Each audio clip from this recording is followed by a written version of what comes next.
Hello once again and welcome to Africa Speaks. I'm Joy Doreen Bira, and this time we'll start by taking a look at what's made news all around the week. We saw Rwanda marking 20 years of liberation, and also Somalia did mark 54 years of independence. But in West Africa, we did see as well a number of Ghanaians taking to the streets and protesting the increased levels of corruption. And joining us live from Accra, Ghana is Golda Aqua, who is going to be speaking to us about what exactly the protests were about, and also we'll get to know whether or not the government has listened. Golda, thank you so much for speaking to us. Tell us a little bit about the history that led to the protests that we saw in Accra, Ghana on Tuesday. Thank you for having me, Doreen. Before the protest happened, we had a new government for almost 2 years, and the issues that had become compounded since that government came in power were getting unbearable. Barely 100 days after the presidency, the current presidency, in celebrating the first 100 days after, there were demonstrations by several workers, cross-section of the public citizenry, because we're already feeling the pinch of the economy, power issues. The currency was already flailing them. Now, several months down the line, things were much worse. To compound it, the past few weeks had, brought up issues of very bad decision-making on the part of the presidency, and very corrupt activities from the ministries and the parliamentarians. So to celebrate our Republic Day, a group decided that, well, we better send a petition to the presidency, and in doing so, to also, protest, go along with a demonstration to show physically that, Ghanaians were really tired, Ghanaians were suffering, and things were getting to a head. If something was not done, people would, take their own decisions, and it might lead into something really worse for the country. So that was the background for the protest that happened on our Republic Day on 1st July. All right, and since the protests... In summary. Since the day that people took to the streets, or Ghanaians took to the streets to protest, has the government come out to explain itself on the current state of the economy in Ghana? No. They have not. They have issued a standard response to the petition that was sent. But even during the demonstration, there were very snide remarks from some of the ministers concerning, the protesters and the act of protesting itself. So we knew that, there was not going to be any reasonable response or reaction anyway. We're still waiting to see if anything will change. We know that two of the recent decisions to increase taxes have been postponed indefinitely. But, history has shown us that we cannot rely on that to indicate that, they're going to do something about the situations. Mm-hmm. So we're still planning on further actions that we should take in case in the next few weeks things do not improve. Right, so we're expecting more protests in the coming weeks? In a sense, it could be in the form of more protests. It could be in the form of legal protests, taking aspects of their actions to court.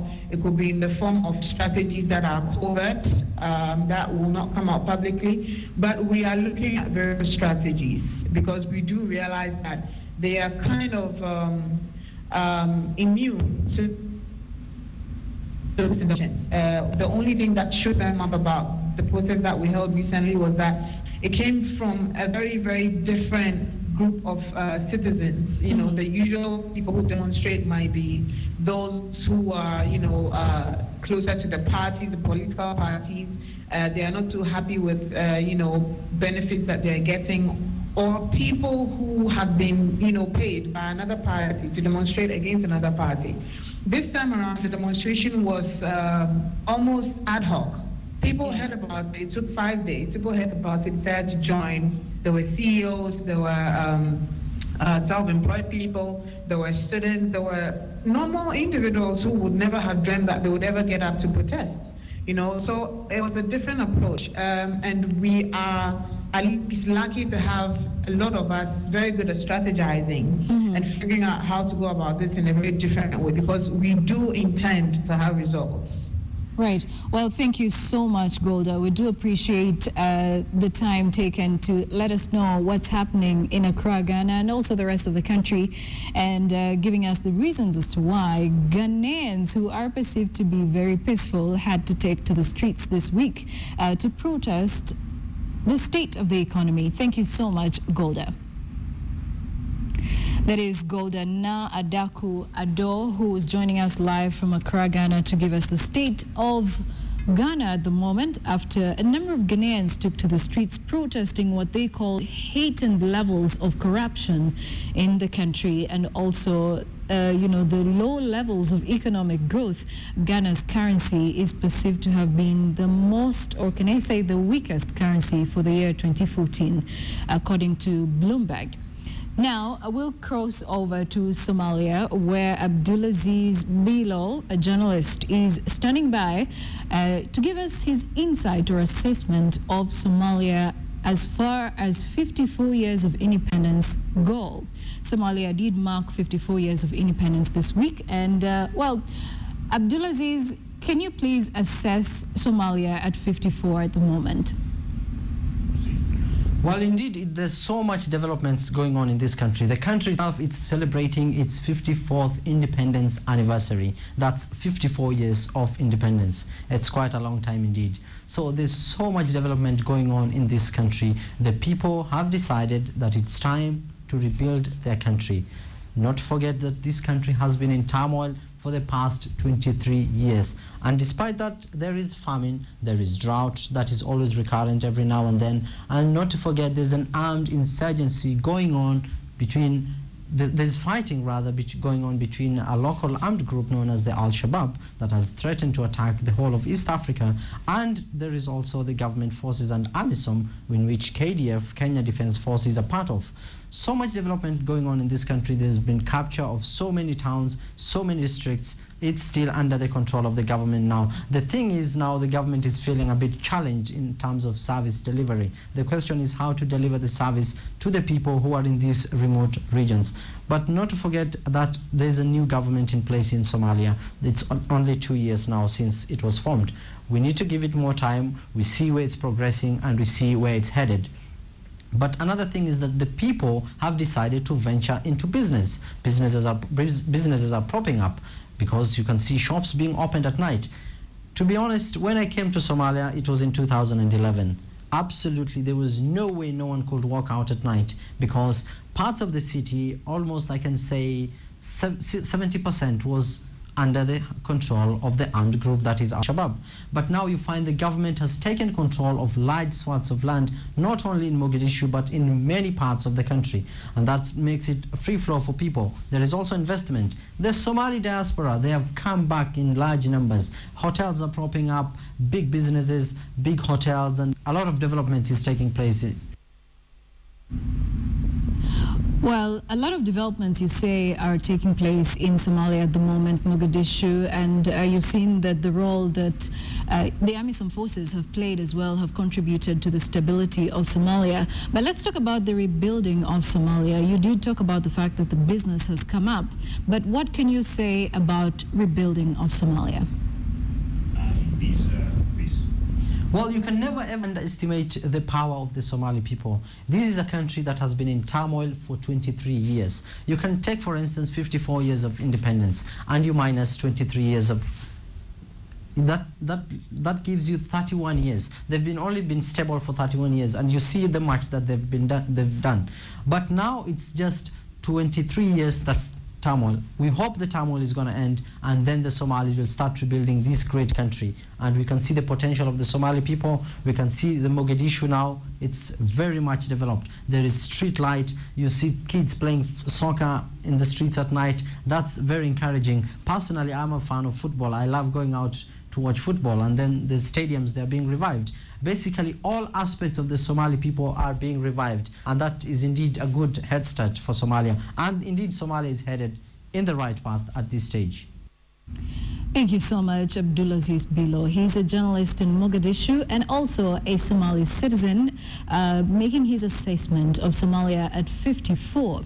Now, we'll take a short break, and when we return, we're going to be speaking to the ambassador of South Sudan, or the South Sudan ambassador to Kenya, and he's going to be giving us all the details about the current state of South Sudan as we head towards marking 3 years of independence for the world's youngest nation.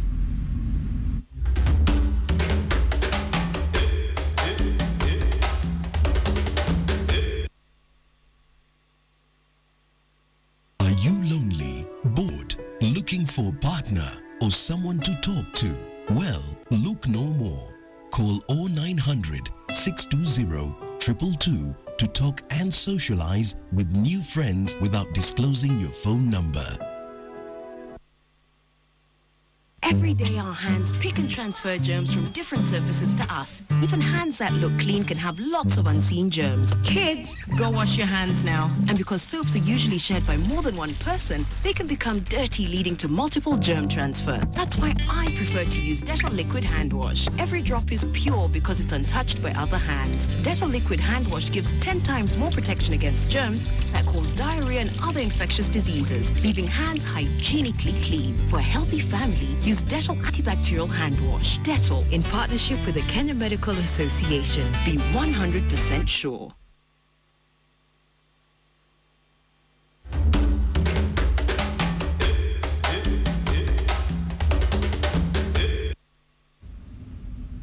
Welcome back. You're watching Africa Speaks on KTN. And remember, you can contribute on this part of the show that we call the platform. And in studio, we have the ambassador South Sudan, who is here to speak to us about from the time we actually went to a referendum. That was in January, between the 9th to the 15th of January 2011, on whether the region should remain a part or become independent. If you remember that conversation, and you remember how the world's attention turned to South Sudan, and he's going to be talking to us about that. Now, the referendum was one of the consequences of the 2005 between the central government, of course, and the SPLA or SPLM, and a simultaneous one was supposed to be held in on whether to become part of, but it has been, it was then postponed due to the conflict over the demarcation and the residency rights. And then on the 7th of February 2011, the Referendum Commission published the final results with 98.83% voting in favor of independence, that is breaking away from Sudan. Now, while the ballots were suspended in 10 of the 79 counties for exceeding 100% of the voter turnout, the number of votes were still well over recruitment of 60% turnout, and the majority vote for cessation is not in question. Now, the predetermined date for the creation of an independent state was on the 9th of July 2011, and in studio to discuss the independence of South Sudan 3 years on is Ambassador James P. Morgan to assess South Sudan 3 years on. Thank you so much for joining us. Thank you, Joy. Thank you for having me here in your studio. And welcome to Kenya, I should say. Thank you very much. All right, so let's talk about South Sudan. The current state of South Sudan today is not something that people expected, on the 9th of July 2011. Joy, that is the situation that has taken place in South Sudan. First of all, let me update you on the outcome of the after the referendum, and even before the referendum. Right. the situation in South Sudan had been that since the time of African countries getting their independences, South Sudan found itself in a situation where it was not fitting in the composition that it had with the North. And that time was the struggle for freedom, struggle for independence, and so on, until the 1983 movement of SPLM-SPLA, which was formed under the leadership of late Dr. John Garang Mabir. And the struggle was so bitter. During the time of the struggle, many people lost their lives. And up to today, we have become an independent country without most of the heroes who in fact spearheaded the freedom for South Sudan. Among the members of the High Command that was formed under the leadership of Dr. John Garang Mabir, the living member of that High Command is the only now left, the president. Our president is one of those left. He's the only survivor out of 5. So, in fact, it had been a bitter history that has led us to where you have seen the results of the referendum. Yes. That 98.83% of the people decided to vote for secession of South Sudan. What has happened today, I can just say that sometimes this is a normal situation, especially in the developing world. This has happened in several countries. It happened in Angola. When Angola became independent, they didn't go well. Agustino Neto and Savimbi. Right. They didn't go well. Well, it didn't go well, but now let's look at the path that South Sudan has taken since 2011.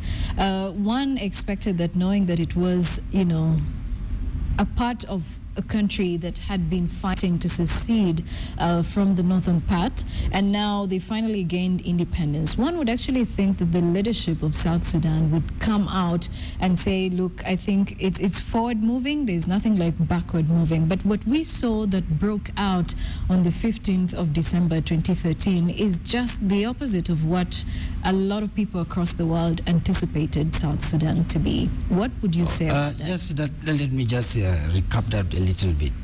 The problem that happened on the December 15th of 2013 was the interest of somebody who was the vice president. And the vice president had been there since the CPA was assigned. 2005, when the CPA was assigned, he was the vice. Of course, you know that after the CPA was assigned, before the SPLM moved in, our leader, Dr. John Garang, died. So when Dr. John Garang died in the plane crash, immediately the members of the SPLM High Command met, and our president now, Salva Kiir Mayardit, General Salva Kiir, was immediately, without any opposition, he was unanimously elected to take over from late Dr. John Garang. Right. Dr. Riek Machar, who had come back after he defected, first of all, in 1991. That is one of the things that I want to emphasize here. In 1991, he defected from the SPLM. When the SPLM was having the momentum of capturing Juba, he brought a very big setback. The setback that took us 10 years. And then after, again, when he went to Khartoum, he found difficulties in Khartoum. He came back, and the people of South Sudan, the leadership of the SPLM, welcomed him back. Dr. John himself welcomed him back. But fate put it that Dr. John was not able to see the referendum. He died. So after Dr. John died, now he became the second person to our president. Yes. He had been the vice president since 2005 until 2013. 2013. Yes. Until 2013, the reshuffle that was done in July. In July. That was the only reshuffle that finally had removed him. And it was not the decision of the president to remove him. Was he meant to be next in command to take up the leadership of South Sudan in case Salva Kiir was to give up power? But there was nothing like that in the constitution. The constitution didn't specify that if Salva Kiir is not going to be there, somebody has to be there. Of course, there was going to be elections, which was scheduled for 2015, next year. These elections was to take place, and the SPLM, since it was one party, the SPLM was to select its own flag bearer. If that was going to be Salva himself, then Salva would have rerun for elections, because what he inherited was the results of the elections of 2010. And in that election of 2010, it was the elections for the whole Sudan. South Sudan was still part of Sudan. But after the secession, it was agreed that we are going to have our own elections in 2015. And that is what our constitution, the transitional constitution, states. That on 2015, people of South Sudan now were going to go to for the elections, and now that there was going to be a permanent constitution, and then that elections, the results of that elections was now going to have a permanent constitution. And that was what was in the pipeline. But the agitations of the vice president, who now has become rebel, he wanted to take power not in the process. That was a plan. The plan was up to 2015, so he would have waited. But he started agitating about the president, about the leadership of the SPLM, and until, as you have seen the results, we have now the members of the SPLM, some of them are not really members of the SPLM High Command. Those who are here were the people who supported him. But the majority, the members of the National Liberation Council, we have 126 members. Out of what these 126 members, Dr. Riek only had 8 members who supported him. Now imagine 8 out of 126. This is a democracy that we are talking about. When the democracy was tested, he didn't make it. You see, he didn't make it. In democratic process, he didn't make it. All right. Now, let's do a fast forward to the current state of affairs. Yes. So many people have died in South Sudan, maybe over 20,000. A number of people, over 1.5 million people have fled the country to neighboring countries. And we're looking at peace talks that don't seem to be forging a way forward. We are seeing a push and pull with, the talks that are ongoing in Addis. What do you make out of that? Do you think that this is the kind of South Sudan that we expected to see at this point in time? No, in fact, that is not that the people of South Sudan are interested in what is happening. But you see, when something has happened, the process of putting that thing back together is what is now happening, because the rebels under Riek himself, these rebels are not organized. Now, as we speak now, when I was coming to the studio, I received a call that this morning they were shelling Nasser. They were trying to attack Nasser and shelling using the long-range artilleries. But the SPLA and Nasser managed to repulse them, because the president has given orders that SPLA will not attack unless only on self-defense. Now, in Addis Ababa, the talks, they themselves, the Riek group, was asking for the group of the 11 to join him. But when he realized that this group of 11 also refused to join him, and this group formed their own group, and finally the IGAD Secretariat insisted that this group must either join Riek or they can stand alone as they choose. Now this group has been allowed to stand by themselves. When Riek realized that this group is now standing by itself, Riek again, he walked away from the peace talks. This peace talks now is the one walking away from it. Though he was calling for this group to join him, and when this group refused to join him, now he finds that he is losing. Politically, he is losing. So where are we at the moment? As a government, we are waiting for them to come back to the negotiating table. Because from day one, the president had made it very clear that he would not like the South Sudan that you are talking about here. That do we really like to see the South Sudan we are seeing? The president said, no, this is not the South Sudan we had been fighting for. We want to see a peaceful, developing South Sudan, not in this manner. But what is happening now is that the rebels have walked away, but our negotiators are sitting in Addis Ababa waiting until when they come back. If they come back, the peace talks will resume. We have not gone out of Addis Ababa. We are there. And we are waiting. Whenever they come back, the peace talks will continue. Right. Yes. Well, thank you so much. I do appreciate the Yes. fact that you came in here to speak to us about the other side and Right. what the position of the government of South Sudan is about. And of course, we're expecting to have you next week on the morning show, that is Morning Express in KTN, so you can enlighten us more about the independence of South Sudan. Yes. Thank you so much, So Ambassador. thank you. If you could allow me, I would like to thank the many people of Kenya here who really helped us to achieve what we call South Sudan today. I got a very long list, but I will first of all just read a few. Briefly, please. Briefly, and Yes. first of all, we on this occasion of the independence of South Sudan, we want to thank our father, Muse, President Daniel Arap Moi, and former President Muse Moi Kibaki. These two leaders of Kenya had played a very big role in making what the South Sudan is today. During that time, they were able to bring some champions of peace. We are talking about football here, but these people were players of peace. Right. Among them was the late Onyoka, late Godona, Bonaya, and then later on, when these champions passed away, then Kolonzo Musyoka was brought in, Right. and they helped us. So the list is very long. It so is we very give it. long, and I'm sure we will accord you We the will. time Yes. to say things and give you Yes, gratitude yes, that is yes. going to be Right. on the other consecutive shows that we Right. will have next week. But Thank thank you you. so much, Thank you, Ambassador, Joy. Thank you very for much. making All right. time Thank to you very speak much. to us Okay, about thank the you. state All of right. South Thank Sudan. you. Yeah. Ambassador James P. Morgan, speaking to us about the current state of South Sudan and what the government's position is at the moment. Thank you all for watching, and well, the conversation continues online.